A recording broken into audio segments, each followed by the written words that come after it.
Hello everyone, welcome to Bambatha Mangiza TV. I'm here to update you of what was happening on iTonga namhlanje mhla 9 September 2025. Kadladla abahleli bonke e-dining room babanga ukuthi ubani ozokwenza itiye lapho ulungelo lokhu ngabazi ukuyolenza kanti kuzongena uMgabadeli. UMbali uthe uyamkhulumisa naye ngoba phela embuza ukuthi unjani. Ukuba nje aphendule bakithi uDladla wavele wabashiya kanjalo besahleli. UMbali wacela uLethu Kuhle ukuthi ambheke ukuthi unjani. uLethu Kuhle nje wathi if ngike ngenza njalo ukuzodala enkulu ingxabano phakathi kwami noMgabadeli. Ubanele utshela umndeni wakhe ukuthi kunethuba alinikwe uNtanzi, washo ukuthi uNtanzi ufuna abe yilunga leforamu. Angithi phela izolo uzama utshela ubaba wakhe ukuthi ucela bafake uSanele kwiforamu. Hawu noNtanzi akangapholisa amaseko kodwa uMakhumalo akayifuni lonto ngoba usitshela ukuthi uNtanzi uze ngimpi hayi ngebhizinisi.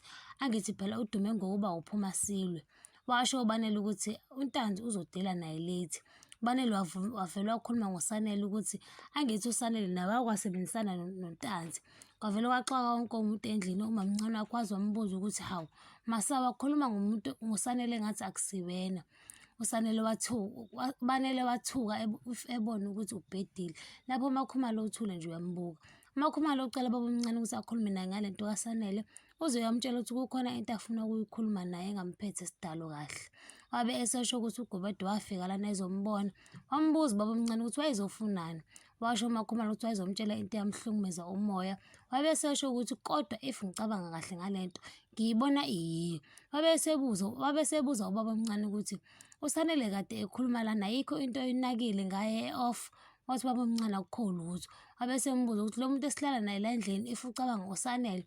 Wavuma ubaba omncane besemtshela uMakhumalo ukuthi uGumede wathi akuyena uSanele lo uBanele. Wavele wayiphika bukhoma leyo ubaba omncane washo khona ukuthi ningakhohlwa phela ukuthi uSanele uyiwele okungenzeka ukuthi umoya wewele lakhe uhamba naye. Wathi nje akukho kunye ilokho kuphela. Waze washo ukuthi uSanele uright ayikho inkinga. uMbali usesitolo kaDladla usheshe waphuma emsebenzini ngoba engekho right. Nezingane zivele zimhlebe if efundisa. Usezoxoxela uma wakhe kanti kukhona lolungelo. Wabe esebuza ubaba wakhe ukuthi uke wafika yini esitolo namhlanje. Wathi nje uMaMbhele akaze ambona usuku lonke namhlanje. Lapho uMaMbhele ukhathazeke ngawo wonke umuntu emndenini wakhe ngoba uyababona ukuthi abekho right. Nangalana uMbali uyazibalisela kunezinto ezenzekayo ayengazitshela ukuthi zingenzeka. Ambuza uMaMbhele ukuthi yini. Asho ukuthi akaze asitshele ukuthi baba wakhe engangamkhulumisa isikhathi eside kangaka. U-Ayanda ungena kaMagwaza ufica uNokwanda ukhuluma nefoni kodwa ukuthi esengena u-Ayanda wabe seyivala bakithi ifoni. Okuyilapho u-Ayanda atshele khona umamncane wakhe ukuthi ufice ubaba uDladla ehleli lapha ngaphandle. Washo ukuthi umbingelelile kodwa akangavuma sidalo. Wathi uNokwanda ngeke lento isingaphezu kwamandla. Wathi asifonele amaphoyisa. Wamkhuza u-Ayanda wathi okungcono akufonele amadodana akhe azomlanda. Wathi uNokwanda u-Ayanda akafonelwe ulungelo wavele wangayizwa le nje leyo u-Ayanda.